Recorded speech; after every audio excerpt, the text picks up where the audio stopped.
Aujourd'hui, je vais t'expliquer la différence entre une optique dite cinéma contre une optique photo.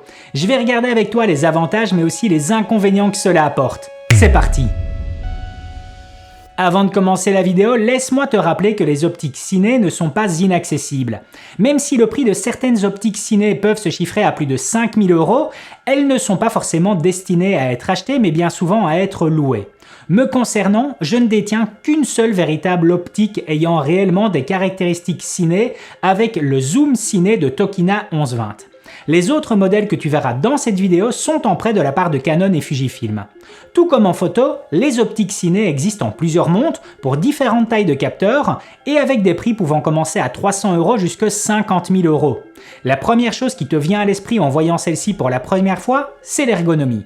Les optiques ciné reprennent une ergonomie adaptée au contrôle de la mise au point ainsi qu'à l'ouverture. Alors que sur les optiques photo actuelles, tu contrôles l'ouverture de façon électronique via ta caméra, cela sera entièrement mécanique pour les optiques ciné. La bague d'ouverture du diaph aura une butée en début et fin de course, mais sans arrêt entre les ouvertures. Cela veut donc dire un contrôle plus précis. En optique photo, ton contrôle d'ouverture s'effectue en tiers de diaph, alors qu'avec une optique ciné, ton changement d'ouverture pourra être encore bien plus précis et avec une douceur de transition unique. Je dois quand même te préciser que certaines marques offrent à présent une polyvalence sur certains de leurs objectifs photo. Sony propose par exemple sur certains objectifs G Master un mode décliqué qui permettra un contrôle d'ouverture offrant plus de douceur mais sans pour autant être aussi précis. L'ergonomie présente sur les optiques ciné va aussi te donner la possibilité d'utiliser d'autres outils professionnels pour contrôler cette ouverture, distance de mise au point ou même ton zoom. Un outil comme le Follow Focus sera par exemple précieux pour encore mieux manipuler l'optique. Plusieurs modèles de follow focus existent, qu'ils soient mécaniques ou sans fil avec un contrôle à distance. Et ce sera là pour moi la plus grosse force d'une optique ciné face à une optique photo. Pour la majorité des optiques photo présentes sur le marché, il est très compliqué d'effectuer une mise au point manuelle. Elles sont avec un système de contrôle dit par câble et sans aucune butée de début ou de fin. La course de mise au point est aussi trop courte pour te permettre d'ajuster au millimètre ta mise au point. Bien souvent, tu vas te retrouver à mouliner dans le vide. Si le sujet t'intéresse, je te joins un lien dans la description vers notre podcast Split Screen où nous avons traité avec Quentin de la mise au point manuelle face à la mise au point automatique.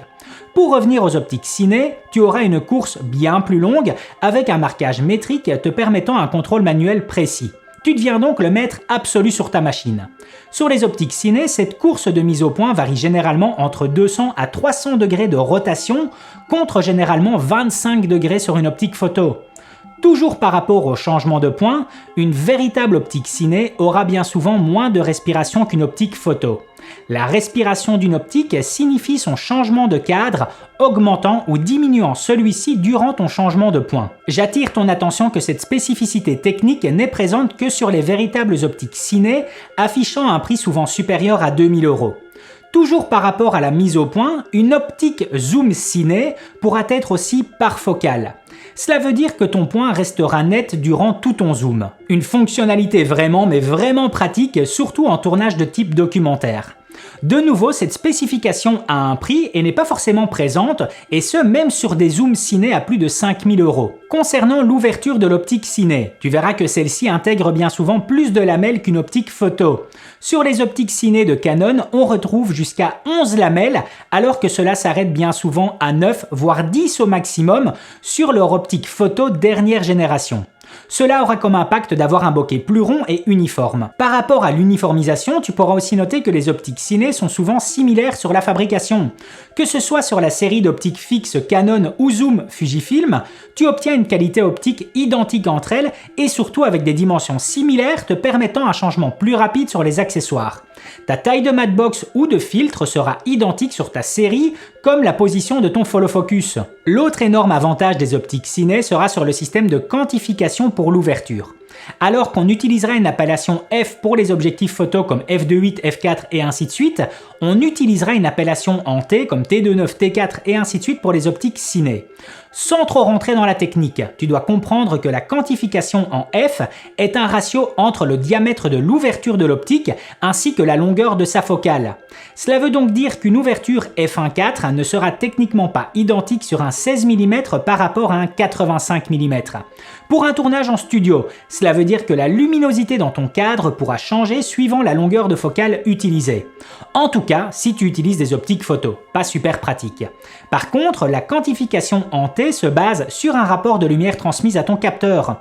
Que ce soit un 24, 50 ou 85 mm, une ouverture à T2.9 sera identique à tous. C'est aussi à noter que pour les optiques ciné dernière génération, on obtient un meilleur contrôle des aberrations chromatiques, distorsion en grand angle, ainsi qu'un meilleur rapport de netteté sur les extrémités. De nouveau, je précise que ces aspects sont majoritairement présents sur les optiques ciné haut de gamme. Certaines marques ont pris l'habitude de carrosser différents modèles de leur optique photo avec une ergonomie ciné, mais ne changeront strictement rien sur les éléments internes à l'optique, avec donc les mêmes défauts, si défauts présents.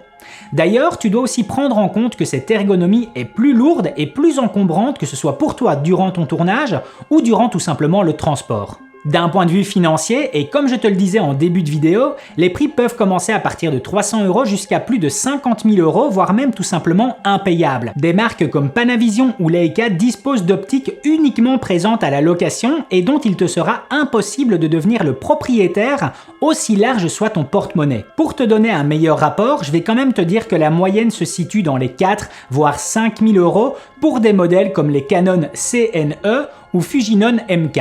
Et puis d'autres marques débarquent avec des tarifs encore bien plus agressifs comme Tokina et son 1120 T2.9 et qui est franchement incroyable pour un tarif à 2000 € taxes comprises. Je vais d'ailleurs te faire une vidéo sur celui-ci.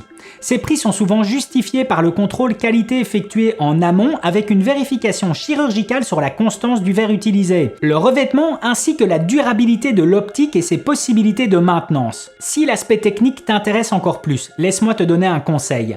Tu peux visiter le musée Leica à Wetzlar en Allemagne et celui-ci intègre des ateliers de production visibles ainsi que le département cinéma. C'est entièrement gratuit et à un peu plus de 3 heures de route de Bruxelles et j'ai eu l'occasion de le visiter en juin 2019.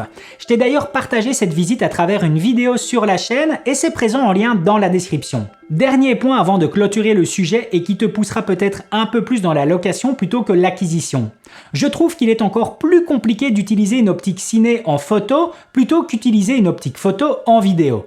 Au final, tout dépendra de tes besoins ainsi que le budget alloué à ton projet. N'hésite pas à me dire de façon constructive ce que tu en penses et si toi aussi tu utilises des optiques ciné.